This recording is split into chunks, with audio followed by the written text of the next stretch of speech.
Steve, we're back. How are you? Happy unofficial official start of summer. There we go. Sure. Wonderful. Yeah, you too. Good to Yes. be back. Yes. Steve's having some pool issues, so hopefully he can get those fixed before we Or can all field go. problems. Yeah. We can all go skinny dipping in Steve's pool. That's right. I said it. Um, Other than that, it's good to see you. This is the Stuff Summer Says podcast Steve. with Steve. Um, we've got a lot to discuss. I think I'm going to hit on a hot button issue for Mr. Steve Samsel today. People So love that stuff. I'm excited to see your thoughts. We're going to talk about the biggest Penn State sports news, which is two things: the Black Friday game and then Penn State's lacrosse's controversial loss. And then the hot button issue is the auto racing. I want to ask you a question that I think is going to get you fired up. And then, we're also going to talk about Penn State baseball in there somewhere too. And then, in honor of Succession, Ted Lasso. Do you watch Barry? I don't watch Barry, but I think Barry's series finale is this week as well. I have a simple question for you in this week's Old Guy Young Guy. Okay. Steve, are you ready? Because I'm ready. Yeah, let's go. Awesome. Okay. In case you missed it, basically, essentially, what is going to happen for the Penn State Michigan State game this year? NBC. Well, let's take a step back. Kevin Warren leaves the conference, and this is all according to ESPN's Pete Thamel. Leaves the conference, and essentially he handed over rights to games to NBC and CBS that he had real no business giving the rights to, and when the lawyers probably realized that, everyone kind of was like, oh, we should probably figure that out. And so NBC and CBS naturally won something out of this because they got screwed over a little bit, essentially because now Fox can pick which games they want or don't want, a little bit higher on the ranking, so to speak. And that has led to a number of concessions being made. The first of which we've known about, which was the Ohio State Michigan State game, which is like November 11th ish, will be a night game, which is the latest night game in Ohio Stadium history. And then the other one was moving Penn State's game with Michigan State from, which it's usually deadlocked into that 3:30 slot on Saturday, to a Black Friday 7:30 night game. The other little twist with that, because it's East Lansing and I've been there when it's snowed, lightning, rained, very aggressively winds, is that they will move that game from East Lansing inside to Ford Field. I don't know. I just don't like it for a lot of reasons. We wrote in the newsletter a little bit about it. My main concern is actually the Penn State side of this. Now, the schedule is going to change next year. We are getting rid of East and West. One would think because Penn State shares a trophy with Michigan State, they will keep that as one of Penn State's tied in or every year games. But essentially, I get worried that now Penn State is going to have to give up a conference game that would be a home game because they want to keep making this game on Black Friday to give this game a bit better of a showcase and out of the shadow of a Michigan, Ohio State. Maybe that's just my opinion. Maybe that's just my pessimistic view on it. What does Mr. Steve Samsel think about it? I don't know where they would play it if it were a home game, right? I mean, Michigan State has a dome, it's convenient and it's there. Maybe every other year or every fourth year, right? If they stay on each other's schedules, it ends up that way. But I would be surprised if Penn State. This to me feels like, I'm sure people who think Penn State's always getting screwed over feels like it's here we go again. But I mean, it's a great deal for Penn State, right? You're playing inside, 100%. You're playing not on campus. It's a win. This is Champaign on a Friday night, Maryland on a Friday night.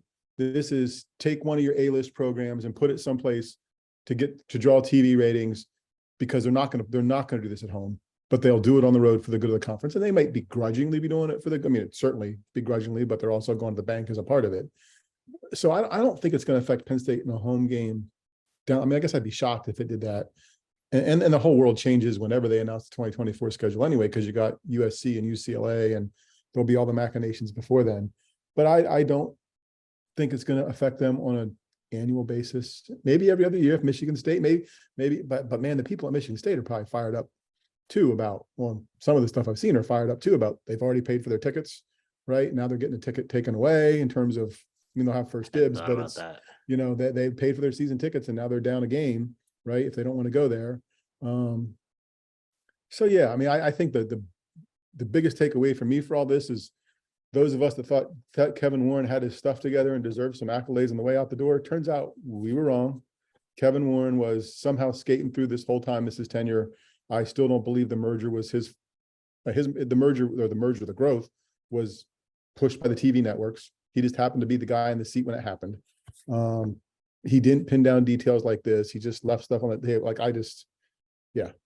for me, that's like, oh, when I saw this happen, I'm like, oh, never mind, totally wrong about Kevin Warren. Once I had time to digest it and understand it and think about it more, that's exactly where I was at with it. Let me ask you one question. Am I the problem because am I overrating the value of Michigan State? Like are in the conference eyes, like, what do you mean? Why? How? Like, part of the surprise factor for me is that Michigan State would give up a home game to go do this, whether they were voluntold or, they actually did go do this. Essentially, in my head, am I putting Michigan State on the same level as Ohio State, Penn State, Michigan? Maybe not necessarily in that order, or should I temper my expectations of that game, essentially? Yeah, I think the first part of the question is I think there is Ohio State and Michigan, or Michigan and Ohio, Ohio State, whichever one you want to put first in the Big Ten. Those are the big two, and there's the rest of them. And Penn State is really close right there. No matter what Penn State fans think and worry about them opening on the road all the time and blah, blah, blah. In terms of football, at least, Penn State is right there. I think Michigan State's, down a notch, but so is everybody else. There's not somebody else after those three. I mean, USC maybe next year, but there's not. Those three are the three. I mean, maybe Wisconsin. I was going to say Wisconsin, right? I mean, they'll win games and they can be competitive, but they're not going to be what those three are in terms of TV ratings and draw and national interest, right? So, and I would think Michigan State was voluntold. And in terms of them bigger, like I again, this is the old guy thing. Like if Michigan State doesn't remain on the schedule on an annual basis, okay. Like it was always a forced marriage anyway for that rivalry for me. You've grown up with it your whole life. For me, it was foisted upon us in 93 or 94. Before that, it didn't exist in a way. So it's not for me, do or die, but that's okay. If they end up being the one, that's okay. I don't know who else there is, right? That's never going to about be where Michigan or I'm Ohio at State. with it. I will say that's interesting. Never really thought about the fact that I have essentially grown up with that being a rivalry, although it's never really been heated or ugly. Right.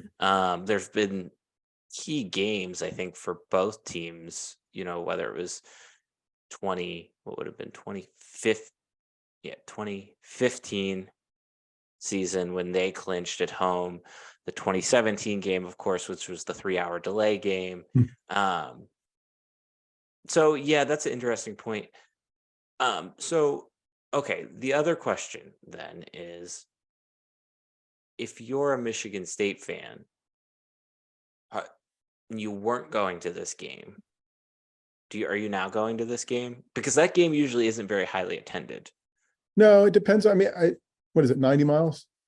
It's like probably about an hour and a half. Yeah. 2 hours, yeah. Maybe, it's indoors, whatever. I mean, Michigan State fans don't strike me as, well, because that's what it is. That game's always seems like, maybe attended, well, maybe not. They don't strike me as passionately loyal. But it's a fun trip, right? Like, it might be something different. Maybe you've never been to Ford Field. It's a reason to go inside and check it out. Maybe, but I don't think they're going to descend on Detroit the way Penn State fans would descend on personally Philadelphia if there were a dome. I think it's more intriguing for a Penn State fan. Like, I think there's more of a reason for you as a Penn State fan to go than a Michigan State fan, even though this is your home game. Yep. And then going back to the other point you made with the X's and O's, I think that's even more proof that they were voluntold, because weather actually has been the great equalizer in that game for especially up there. And I don't know. Like I just Penn State Penn State's going to be a better team. Even on paper, Penn State's a better team. Hopefully, by that point of the season, even if there's some couple of key injuries, Penn State's has better athletes, better roster. Like why?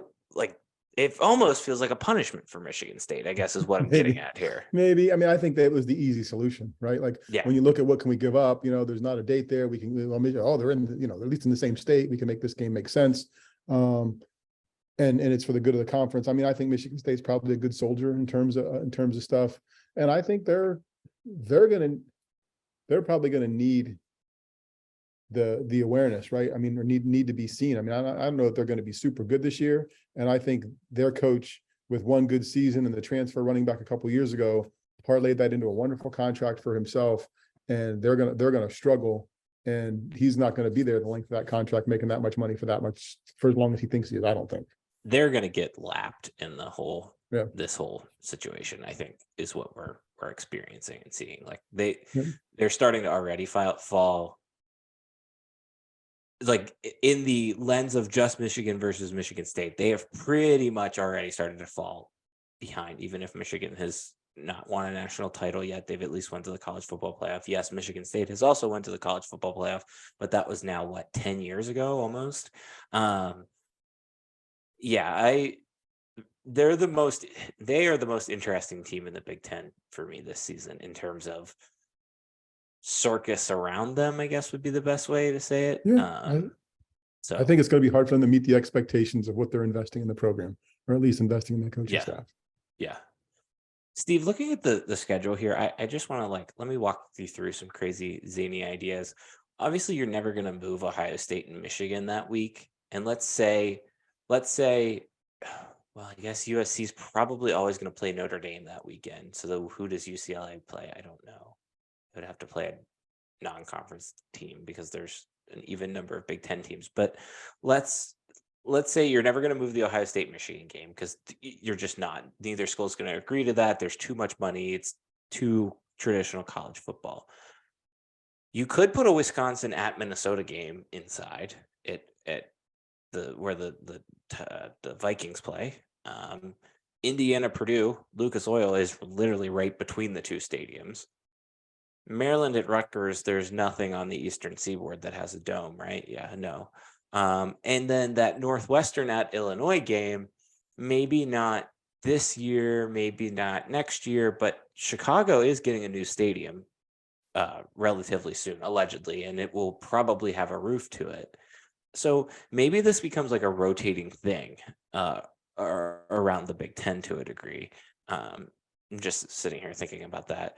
And also, people in Minnesota and Wisconsin are crazy enough that they would drive to Lambeau to go have a game there, Yeah, but it'd be interesting if the Big Ten would do. I mean, this is the out for the Big Ten, right? Is they have it in a dome.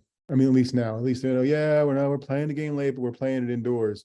Lambeau would be a bigger stretch. Although and I guess I didn't take that time to invest when they said this game was Black Friday. You knew it was going to be a night game because there's an NFL game at 3:00. They're not going to go head to head with a night game, or they're not going to go head to head with the NFL. It's going to be the night game. So you knew right away, like within a couple steps of logic, okay, where are they going to find to play it?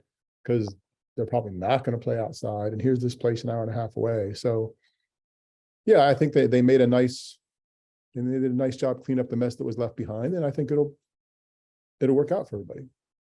What's going to be interesting to me in terms of that mess is how many years do we see the mess being cleaned up across these little contracts and these little moves and things like that. That will be the interesting part. We still don't really have a full glimpse on what this TV contract is going to look like. We think it is. We still have another year of SEC on CBS. And they released their windows for SEC games today. So I haven't sat down and kind of done that math. Where does that leave the Big Ten in terms of a 3:30 slot?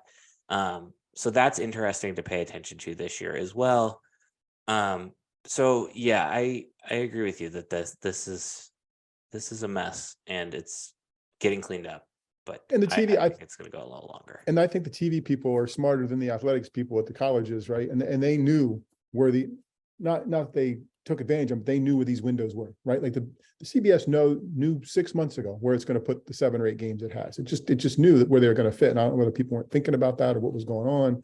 So, and I'm actually okay with that. I think what's unbecoming in the whole thing will be when the coaches start complaining about the game times and locations, right?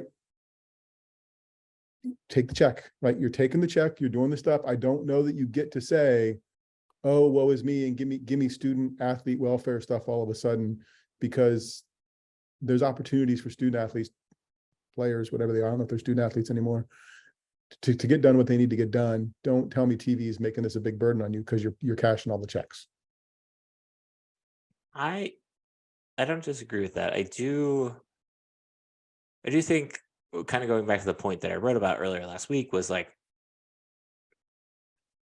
you and I have zero say in all of this, essentially, which we've never had a say. But we, like, Penn State's now going to play, what, 3 night games this year? Yeah, that's what we know so far. 2 of which are at home. There's I would say 35-40% chance that Ohio State game might be at night as well, looking at the way the schedule shakes out. The night games are tiring. Like, they're more expensive because you have to get a hotel at night. At least I know more games now. That is the nice benefit to having so many night games. But go look at a school like Nebraska or Iowa.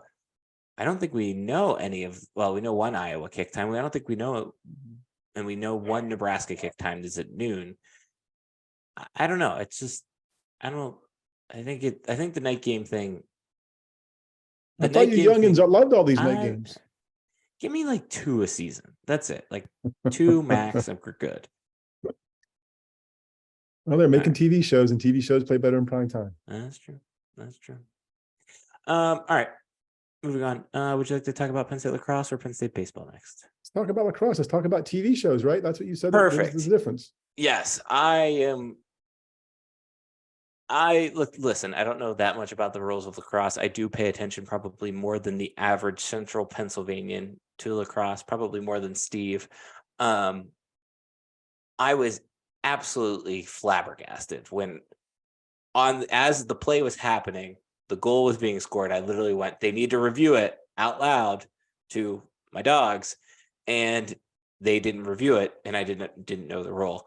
And I'm just sitting there thinking, like, one of the first sporting events that I actually remember the Skycam being used wasn't football. It was at the lacrosse Final Four / national championship. And I'm sitting there thinking, like, ESPN's got however many cameras covering this event, and the NCAA won't change its rules, but they do change it for other sports at certain times of the year. You look at like the College World Series, the Women's College World Series, and I don't get it. I don't know. I don't understand how you're going to make the sport better, grow the game, all of that, which has been lacrosse's bit, like, of any sport that has beat that drum over the last 20 years more than any other sport, it's been lacrosse.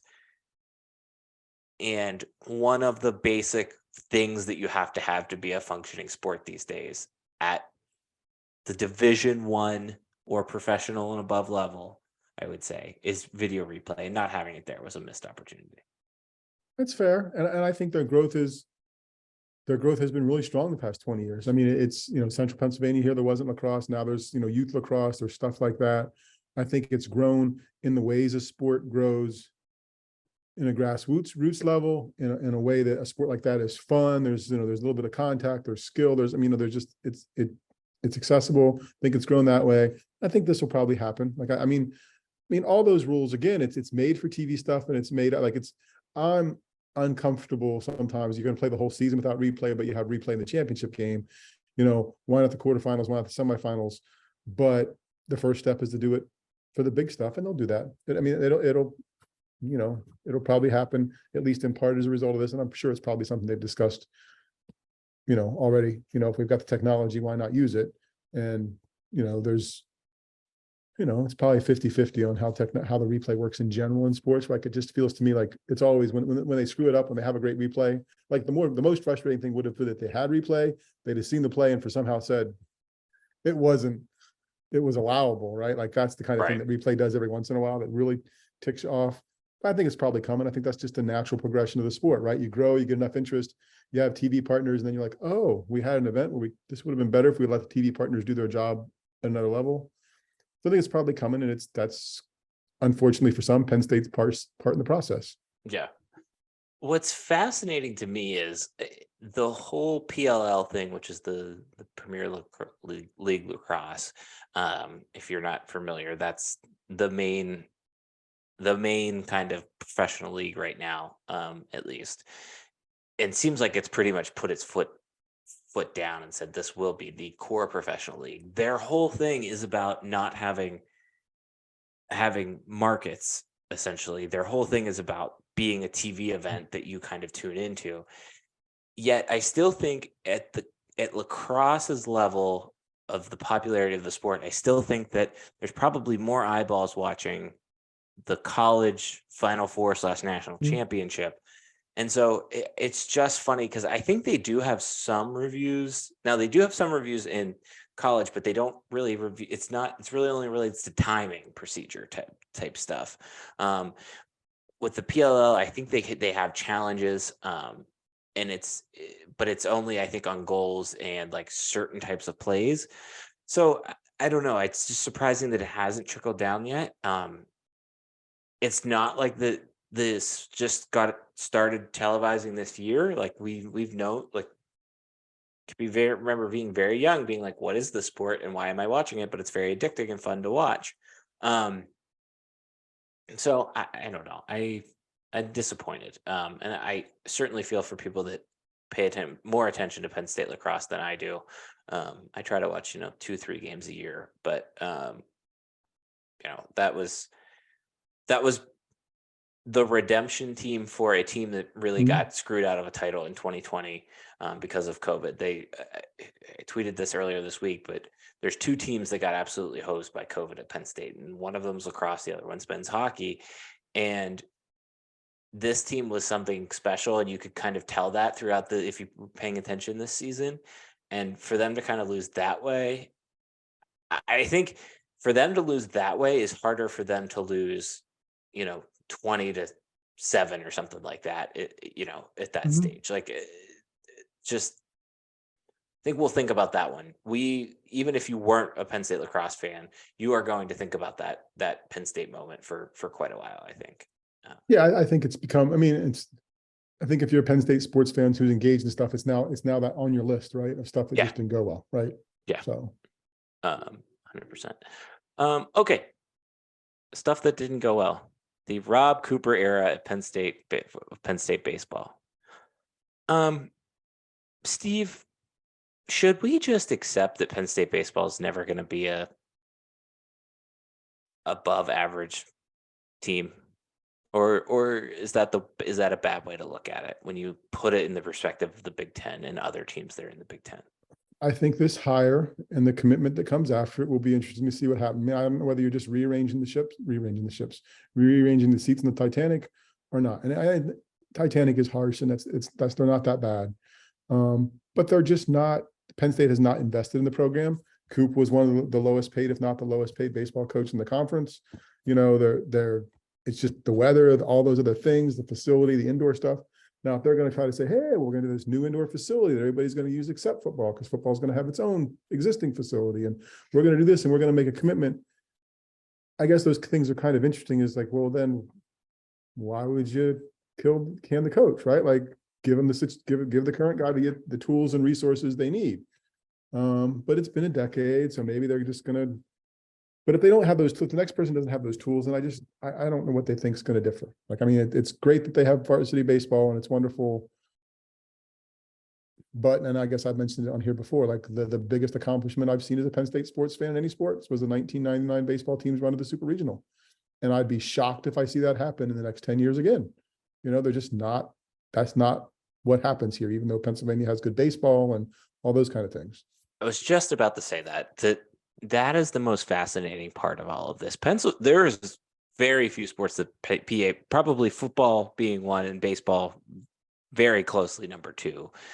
Certainly at the youth level, I think baseball is more passionate, more of a bigger deal at the youth level in PA than any other sport. You look at the numbers, I think PA is one of the top 3 to 5 states in terms of MLB draft or MLB players ever.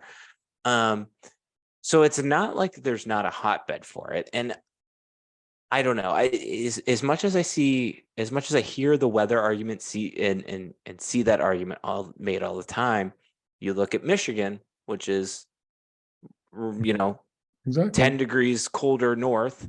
You look at Maryland, relatively in the same climate, 2 programs that are making the tournament year in and year out, essentially competing for maybe not necessarily national titles with SEC and ACC type schools, but at least they're making a dent, so to speak, in the national impact. So I don't buy that argument. So yeah, I do agree with you. This next step for Penn State baseball is going to be very fascinating. Where will they go next? What will they do next? I would personally yes, I think I would like to see Penn State.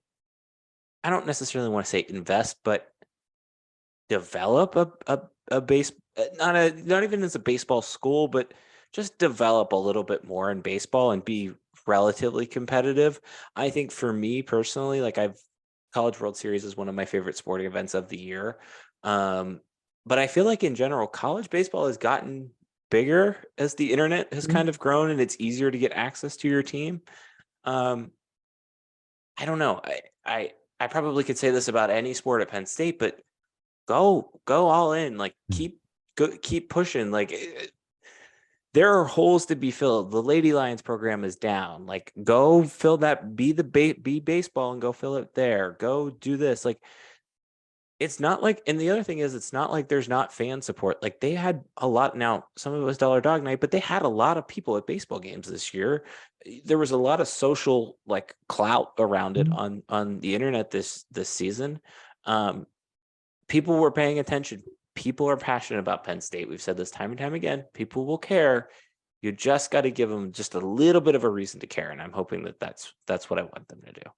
Yeah. And I think that's possible. I don't know that it wasn't possible with the same coach, right? So that's interesting to me, right? If you're going to invest, if you're going to tweak some stuff, if you're going to find a way to market, and they don't have to draw thousands of fans. If they draw 950 or 1,000 fans a game average, they'd probably be thrilled, and they'd probably be in the top 25 in attendance, and I think college baseball in general has ebbed and flowed during my lifetime. When ESPN first found it and you were hearing the ping of aluminum backs, and it was oh, look, what is this? Right. And there's Pete Incaviglia, at Texas or wherever the heck he was playing in college, or wherever he played in college. Right? Oh, wow, look at this. We're hitting dingers, it's fun. It's different. It's just different than MLB. It's great. And then it kind of ebbed off because there was less of it on TV. And now all the ways that people can stream and get their teams, I think it can be more than it is. I don't know. I don't have a sense of what the investment is to make that upside consistent where they're going to be top half of the Big Ten. I don't know. And I don't know what's appealing about the job. If you're second in command at a top 25 program, is this appealing at all to you, right? You're going to start on the road forever with your team at the start of the season. The facilities aren't super. It's cold. I mean, they're not bad, but they're not, and that's the other wild card. If the state college spikes were to become more than what they are, because there's not a short season baseball league anymore. There's the MLB draft league, right? And then there's single A full season. If they were to make an effort to become more and try to go to full season, I don't know how much what challenges that presents facilities wise, right? In addition to whatever. So never really there's lots of moving parts. Yeah, I never really thought about that being an issue. I just don't think they're thrilled with, anecdotally, just I think the MLB draft league isn't good for them. I mean, they get people, but it's kind of like the Premier Lacrosse League. I think you have to have a connection. I think fans have to have a rooting interest, not here's some prospects on a team together. I want the state college team and know they're going to go to the next step to whoever it is. Excuse me. You are talking to a partial season ticket holder of the Frederick Keys. So I know. But don't No, you? I Wouldn't you be get what more you're saying, interested though. if you knew one of your guys was going to X or Y team next? I 100%. Like, and you can tell that even here in Frederick, the attendance apparently had dropped between when the Keys were an A affiliate of the Orioles and to the draft league. I, it's interesting about the draft league. Like, I haven't heard that or thought even about that, but it does make sense. You know, I this how much of that I have to read the contract or whatever, but how much of that relates to the fact that, like, who owns Medler Field? Penn State, does Penn State own Medler Field, or it like I think they own it. We own it, and they rent it from us. But I don't think the rental deal was ever. Penn State's not great at negotiating that kind of stuff. really they Like are? for whatever reason, like I think they get people who are too big of sports fans and don't protect their own backside or their own Really? interests, Hmm. and contracts become kind of one-sided. Of Okay. course, then we go the other way, right? And Penn State, which I try not to be a we with, but when the university goes the other way and tries to like monetize stuff, then they look, you can say, oh, look at them squeezing every dime, Mhm. but it's understandably tough to find a middle. But I think for the baseball one, that was not perhaps the most university friendly agreement. Yeah, I don't know. Like I said, I think I would like. I just want a better baseball program. I don't necessarily want the best baseball program. I just want a better baseball program. Coop was a good guy, right? Good Did guy, stuff well. great Like, guy. I mean, there were ebbs and flows where I heard stuff about baseball players, but I think a good guy in general. I think to his credit, I think he knew it was coming. I think when the new AD was named last year, he and his family were planning for the potentiality that this could happen. So I think they weren't, blindsided by it, which is great. So And maybe that's a Pat Kraft being in the ACC, and obviously Boston College doesn't have a huge baseball team, but to go play the other, they have to go play Clemson or Duke or North Carolina, some of the bigger schools in the country when it comes to that sport. maybe it looks like low hanging fruit from a different perspective. I was just gonna say, You know? it might just be an easy win. It might just be an easy win to kind of put your own stamp. Not that Pat Kraft hasn't done a lot already, both good and bad. A low hanging fruit, an easy win, maybe, I guess, would be a good way to say that. Okay. Where were we? Easy wins. Easy wins. Steve, here's my question for you. This weekend was probably the biggest weekend in America for auto racing. You have the Monaco Grand Prix in the morning on Sunday, then you have the Indy 500, and then you have the Coca-Cola 600, which was last night, correct? That was last night. Respect by rain, yep. Steve, let me ask you this question. Why is auto racing still relevant in this country? / is auto racing still relevant in this country? It is, because when it's done well, the personalities who compete come across to the fans, and there's a connection, and it's entertaining. I think as a live event, there's loud noise, there's colors, there's competition, there's wrecks, there's emotions. So I think from that standpoint, it's not going away. And it's not, I mean, if you look at grassroots stuff, right, probably between where you are and where I am, there's probably 3 or 4 speedways that each weekend are drawing a couple thousand fans apiece, right? So in Pennsylvania, I think used to have the most short track speedways in the country, and still may. So it's still relevant. It's not, the Indy 500 numbers aren't going to be what they were 25 years ago, because people just don't have the patience.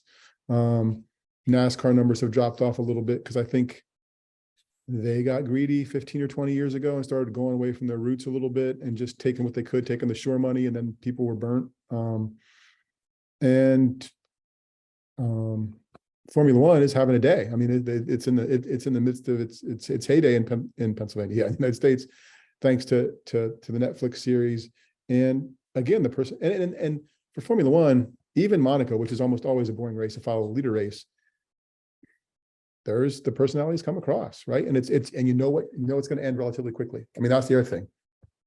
Maybe not Indy, and certainly not the Coke 600 after an extra day and 600 miles, but the F1 races, man, you got an hour and a half or 2 hours and you're done, right? So in terms of viewing, it's not bad. That's what I like about F1. The Indy race drug on a little bit just because of the red flags, which I appreciated because they wanted to finish it under green. I did not watch the NASCAR race. I've watched one NASCAR race, and that was actually last Memorial Day because there was nothing else on. But I was thinking about it this weekend, and maybe it's just where I grew up, and maybe it's just what I remember, and it's a bias or whatever. But people like it kind of sort of felt the earth used to stop for bigger NASCAR races or bigger the Indy 500 or maybe not necessarily F1, but even Monaco, that has always, like, if you ask anybody name one F1 race, that will be the first one 99% of the people that can name one will Right. name for you. To me, I just really feel like auto race, like maybe it's just the whole TikTok era, and we've lost our it's a shorter attention span. Sitting and watching, for people that don't understand or maybe don't appreciate the art of building those cars and the art of driving those cars at the speeds, that's a long 2.5 hours to sit and watch cars do the same thing over and over and over again, even if they're turning left and right. So to me, I just really feel like I'm wondering, like, 50 years from now, will auto racing be what it is today even? And I struggle with that concept. I think it'll still be relevant because it's going to it'll be a technology thing. It's more a technology in F1. That's interesting. Like, it'll be an R&D thing as much as anything else, and they'll find a way to make it competitive. And there's always going to be good guys and bad guys if they do it right. I mean, as we're recording, I think somebody got suspended in NASCAR today. Did it Denny Hamlin for wrecking somebody, or somebody who wrecked Denny Hamlin? I forget, vice versa, during the Coke 600, right? They suspended him for a race. Right? People are gonna love that stuff. They got a guy they cheer for, or good or bad. So I think that's gonna work. For me, big NASCAR races at big tracks were always tough as an in-person view because you just can't see the track. Even Indy, I've been to Indy, and you see you see what's in front of you. The big tracks are better in TV, it feels like. And I've made this analogy before. It's kind of like, figure skating. I do like the drama and the team parts of the pit stops and that kind of thing, which makes sense to me in this artistry. But I don't know who's winning until somebody crosses the line. And in figure skating, I don't know what's going on unless somebody crashes. Right? Then if they crash, right, I know, she didn't do well. He didn't do well. But I think it's going to be around for a while. I think it's just not going to be, and nothing's going to have the numbers that we had. I think things did stop for big events in the past. And I just don't think we're going to have those numbers. They're still going to win ratings. Are still going to be, every other show on TV at certain times would kill to have those at their numbers, but they aren't going to be the numbers they had 25 years ago. No, I think the one-off events really boil into football, and you're not going to like this, but maybe in another 20 years, soccer. I really think like those are going to be the earth-stopping events in the future, more so than a NASCAR race. Certainly, the Indy 500. I don't like soccer now. You don't, you love soccer. You're big. I watch the big soccer events, so yeah. So I'm going to jump on your bandwagon for like major U.S. events. But yes, you're right. I think so. So yeah. Okay. All right. Speaking of earth moving, stopping events. We're strong on transitions tonight. Thank you. TV series finales. I was thinking we just watched the Succession series finale. We are now getting caught up on Ted Lasso so that we hopefully don't get it spoiled for us, even though it comes out tonight. We're not going to make it. It's a story for another day. We don't watch Barry, but that one is coming out this week, or maybe it is already out. Anna just watched A Million Little Things series finale, which was a little bit earlier this spring. I want to know, Steve, what is the best TV series finale of all time? I'm just going to go old guy and safe and say MASH, because it was the most watched one ever. It's going to always be the most watched. Well, maybe not with streaming now, right? It won't be the most viewed in terms of streaming, but show runs 11 years. Everybody in the country almost that had a TV, or at least whatever it was, some ungodly Super Bowl number of people watched it when it happened, because they felt connected with those characters after a decade and a year, right? So I'll go with that. And I'm forgetting now how the Wonder Years ended, which was one of my favorite series. So I should probably think about creeping on that tonight and seeing what that was. But I'll go with MASH. I think for me, it's The Office. I think that's the like perfect series finale. Gets everything in there. Gets everything fulfilled. Wraps up all the storylines. Brings back the key characters that left the show. That type of thing. So the opposite question: is there a series finale that you just like? I hated it. I never want to watch it again. Like ruined the whole series for me. I didn't watch the series a lot, but again, old series, and people like this one. Newhart, right? Like, so there was the Bob Newhart show in the Okay. 70s. And then there was Newhart, right? Where he ends up owning an inn in Vermont. And the last episode is he ends up in bed with the wife from the first show. And it's like, I just had a bad dream. And so like the second show was all like this bad dream from the first show. Kind of cute, kind of funny, but also like, that was it. Like, you're going to just spit on this whole thing, which was kind of quirky and kind of fun at the time. So maybe that one. Yeah, I'm also gonna go slightly old guy on that answer. I love Cheers. Cheers is my favorite TV Mhm. show. Did not like the Cheers finale. Just didn't. It rushed everything. The whole Sam and Diane thing. We're gonna do this all over again, real quick, type thing, and the plane thing. And sorry, the bar's closed is a great moment in TV history, but Yep. everything else before that was like, you felt like you rushed the ending, and I don't know if I needed that. Yeah, and if you don't get the ending you wanted, so I just totally forgot because I blocked it out. So the Wonder Years ends with Kevin and Winnie just being friends. Look, they invested how long? Now, she was jerking that kid around for years, but like, if the two love interests don't get together, like, Right. Well, and that was I mean, I probably appreciate the reality of it, but still. part of my gripe with Cheers was that Sam and Diane don't really end up together. So I think that one. I'm trying to think. There's another one that I didn't like, and I can't remember. It's a more modern show. Um, oh, oh gosh, the CSI finale was a little underwhelming. Like they just kind of it never brought Right. back Grissom, but that was kind of weird. Trying to think. Were you a Been a couple. Sopranos thing? Did you ever stream that? Like, we didn't watch it So till the end. I've recently watched all of The Sopranos the whole way through. I knew how it ends, and that I knew the last scene just from. I that to me is, I think that is one of my pop culture. I would like a time machine moments where just to experience that moment live, to because like to see that happen. Like I went back and read like a Reddit thread about people being like, what the hell happened? Like Right. what, like why did my TV drop out? I think that is a great series finale though. I think if you assume that Tony Soprano dies, which I think he does, then everything kind of gets tied up nicely. And I think there's not really much left to question. There's another one that I was thinking about that I do like. Oh, Breaking Bad. But I think Breaking Bad for me is the whole last 3 or 4 episodes. Not like you could put, they all kind of run together in my head, Yep. kind of from when the brother-in-law finds out all the way until like Walt is, well, I don't want to spoil it, but Walt's dead. Maybe. I don't know. I still don't think he's dead. That's my TV conspiracy. I mean, I think that's the power of, I mean, and it's both sports and, I mean, streaming TV has picked it up, but I don't know how much streaming TV is just magnified by people sharing stuff online in terms of the shared experience. And again, more people are probably watching. If I look at, if you look at viewership numbers, Succession, right? More people are probably watching that than watched MASH.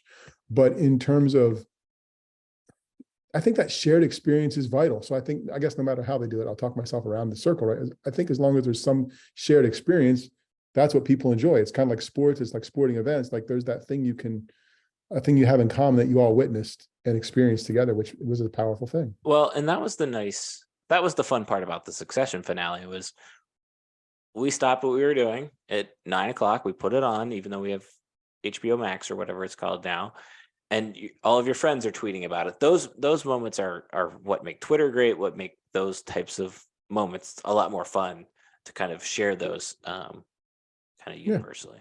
Exactly. Suits was the other series finale Okay. that I was thinking of that just did not do it for me. And you were late for Mad Men. That one kind of ended. I didn't. Interesting, good too. I have never seen Mad Men. Yeah, that one It's just too boring for me. It was too boring for me. Maybe I can see that. So okay. Anything else? No, Okay, covered thank you. everything. That was good. Okay, so we have a podcast which you just listened to somewhere in maybe my direction or Steve's direction. There's a subscribe button. I think it's my direction. I think it's that way. Right there. You can hit that. We have a website. It's stuffsummersays.com. On that website, there's a section called With Steve. Steve has an email. It's Steve@stuffsummersays.com. I have an email. It's Darian@stuffsummersays.com. Podcast has an email, which is podcast@stuffsummersays.com. We have a newsletter. We just sent our 3rd edition. Thank you to everybody that opened that up today. Appreciate that. 5 stars, thumbs up, all that. My Twitter handle is @stuffsummersays. Steve's is @Steve Samsel. Other than that, we'll talk to you.